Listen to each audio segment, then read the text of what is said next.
오늘 우리가 함께 읽은 이 이사야 3장 13절부터 4장 6절까지 말씀을 가지고 복음 앞에 직면하는 그날, 복음 앞에 직면하는 그날이라는 제목으로 함께 말씀을 살펴보기로 합니다. 오늘은 본문을 하나하나 이렇게 좀 살펴보면서 설명하는 내용보다도 이 본문 안에서 계속 우리에게 이야기하는 메시지를 가지고 우리가 함께 좀 이야기 나누기를 원해요. 성경은 오늘 본문을 포함해서 늘 우리를 복음 앞으로 인도하는 책이죠. 오늘 본문을 통해서 우리가 전하고 나눌 주제, 그 내용도 바로 이거예요. 성경은 우리를 늘 복음 앞으로 인도한다는 것. 그러면 복음은 무엇인가? 복음이 뭘까요? 복음은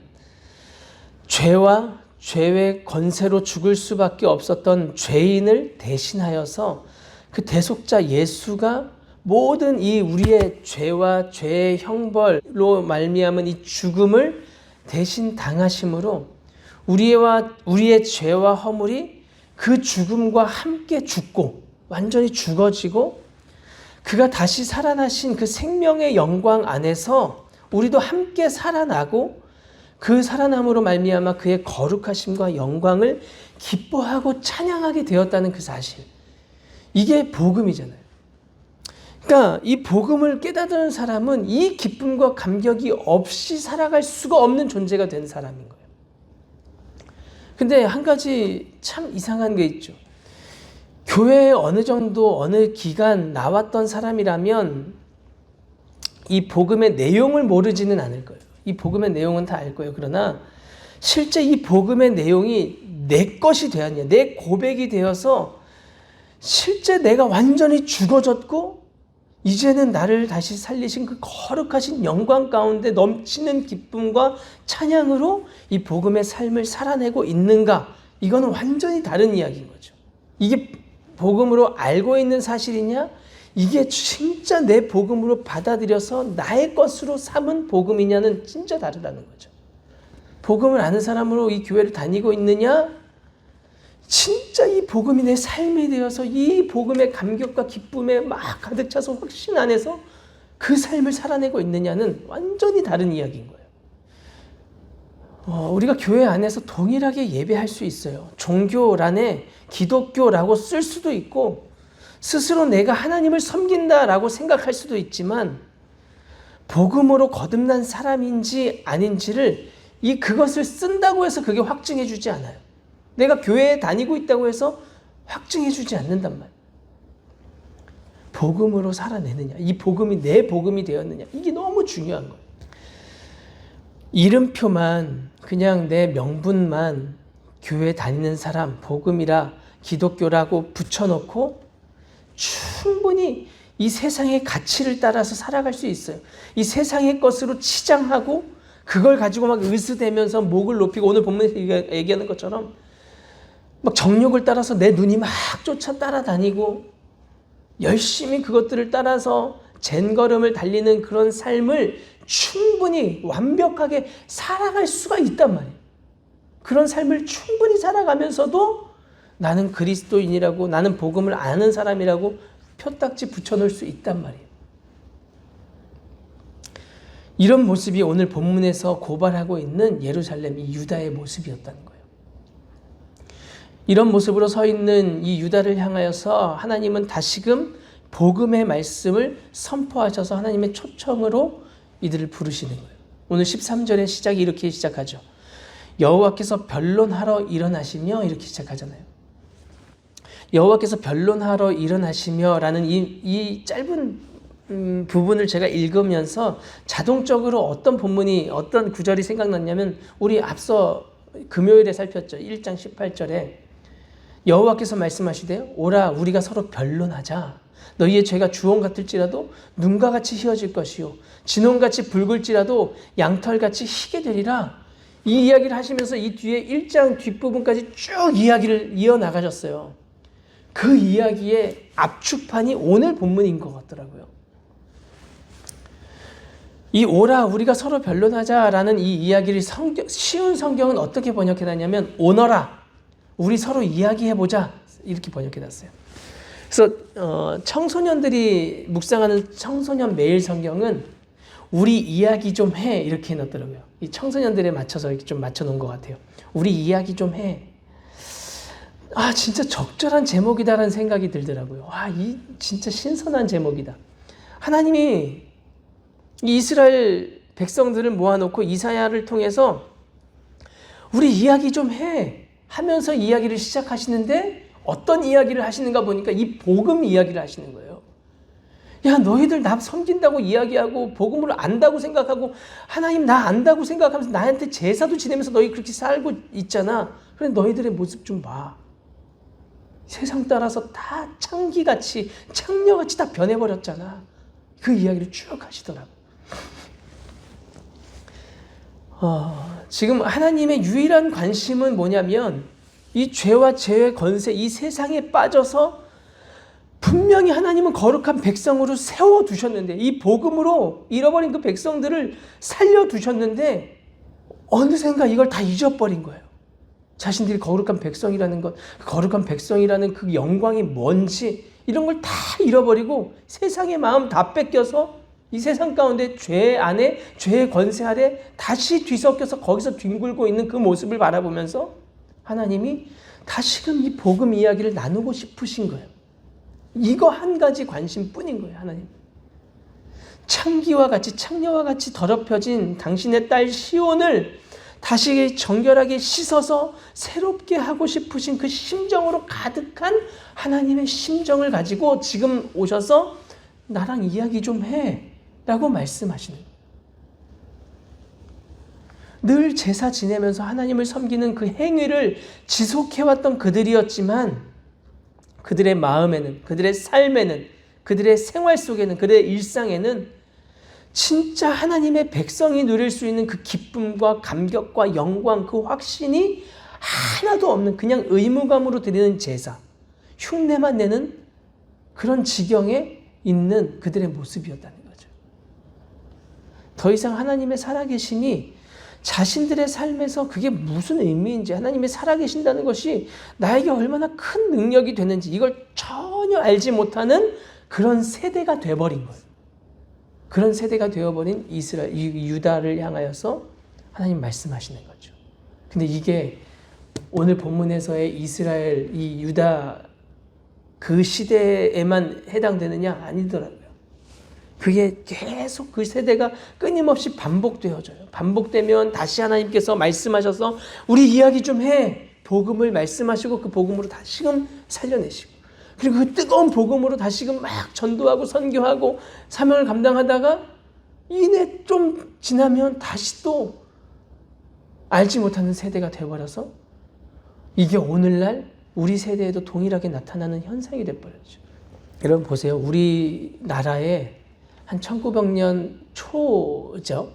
복음이 들어와서 그 복음의 능력으로 우리나라를 건국하고 세우시고 아름답게 새롭게 또 거룩하게 복음을 알지 못했던 우리 백성들도 복음으로 새롭게 됐단 말이에요. 그게 1세대라고 전 생각해요. 한 50년, 60년. 이 복음 때문에 60년대, 70년대 생들의 삶과 신앙에는 그것이 아직 남아있는 걸 저는 봐요. 50년대, 60년대는 그걸 알아요. 어렴풋이 알아요. 그런데 정말 죄송하지만 70년대, 80년대 이후 저를 해당해서 모든 오늘날 2020년대 사람들은 예배 행위는 알아요. 교회가 뭔지는 알고 다 거기 안에 있어요. 근데 몰라요. 복음의 감격이 뭔지, 복음이 어떻게 우리를 살렸는지를 전혀 모르는 세대가 돼버렸죠. 그러니까 끊임없이 이게 반복되고 끊임없이 하나님은 우리에게 계속해서 복음을 말씀해 주세요. 그러니까 성경은 제가 처음에 말씀드린 명제가 있죠.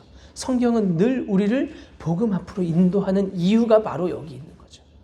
하나님을 모르는 사람들이나 하나님을 아는 사람들이나 모든 인간에게는 복음이 필요한 까닭이 바로 여기 있어요. 하나님을 모르던 민족이었던 우리 조선 땅에 복음이 필요했던 이유가 거기에 있고 복음을 이미 알고 있었던 복음을 우리에게 전해줬던 영국, 미국 지금 유럽 땅들이 다 완전히 이런 세대가 돼버렸잖아요. 하나님을 모르는 세대, 부정하는 세대. 거기도 지금 복음이 필요한 이유가 바로 여기 있는 거죠. 계속해서 복음이 선포되어야 하고 증거되어야 하는 이유, 하나님의 사람들에게 이 복음의 사명을 주신 목적이 바로 여기 있는 거죠. 이사야만이 아니라 오늘 우리도 복음을 받고 이 복음 가지고 우리 교회에 또 주변에 나가서 이 복음을 전해야 되는 이유가 여기 있는 거죠. 오늘 이사야를 통해서 하나님께서 이 복음의 메시지를 선포하고 계시고, 이 복음의 메시지, 그 내용은 하나님의 심판을 통해서 어떻게 씻어내고 어떻게 새롭게 하시는지를 이야기하고 싶으신 거죠. 그래서 오늘 본문은 제가 보니까요, 3장, 4장 이 긴 말씀이 이 1장 18절부터 27절까지 말했던 그 복음의 내용을 풀어서 쓴 내용과 전혀 다르지 않다는 생각이 들어요.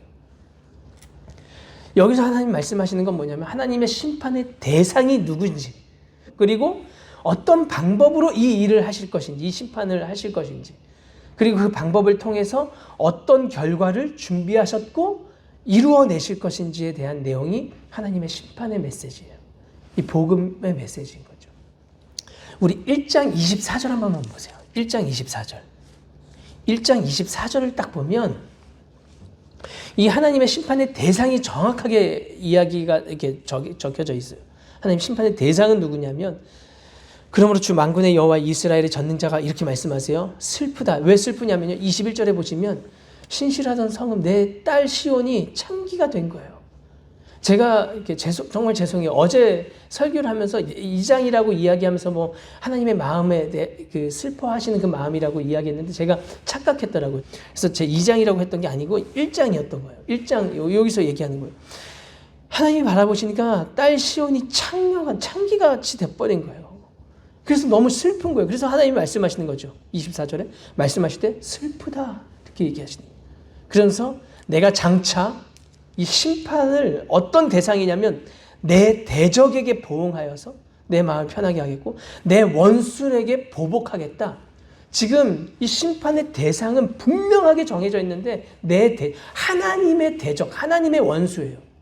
그건 뭐냐면 죄와 죄의 권세, 그리고 그 공중 권세 잡은 사탄을 이야기하겠죠. 이게 하나님의 이 심판의 대상이에요.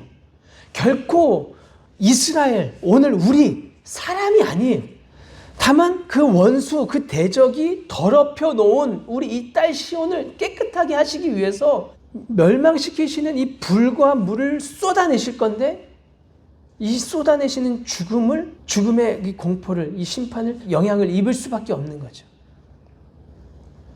어쨌든 이 방법을, 이 대적을, 이 원수를 심판하시는 이 일을 통하여서 딸 시온을 더럽히고 죄에 뒤섞이게 만든 이 찌꺼기와 혼합물을 제하는 방법으로 완전히 새롭게 회복시키시는 방법을 사용하시는 거예요. 그 방법을 사용하셔서 이 4장 5절에서 어떻게 결과가 나타나냐면 이 시온산과 모든 집회가 완전히 새롭게 됐어요. 그래서 낮이든 밤이든 하나님이 그 영광으로 덮으시겠다는 거예요. 이게 완전한 결론이에요. 이 복음의 결론. 영광으로 덮으셔서 6절에서도 언제든지 피할 수 있는 그곳으로, 그 상태로 우리를 만들어내려는 것. 이게 심판의 목적인 거죠. 하나님의 심판의 대상은 대적이고 원수예요. 그리고 그 방법을 가지고 우리를 깨끗하게 새롭게 하셔서 이 영광스럽게 우리를 덮으시고 피하도록 새롭게 완전한 사람으로, 완전한 존재로 우리를 새롭게 하시는 것. 이 이야기를 하나님이 그토록 하고 싶어서 견딜 수 없는 하나님을 우리가 볼 수 있어야 되는 거예요. 본문을 통해서. 1장에서도 계속해서 이 이야기를 한 거고 오늘 본문에서도 이 이야기를 계속 하시는 거죠. 하나하나 사실 본문을 대조하면서 살펴보고 싶은데 오늘 새벽에 그렇게 할 수 없으니까요. 참 안타깝긴 해요.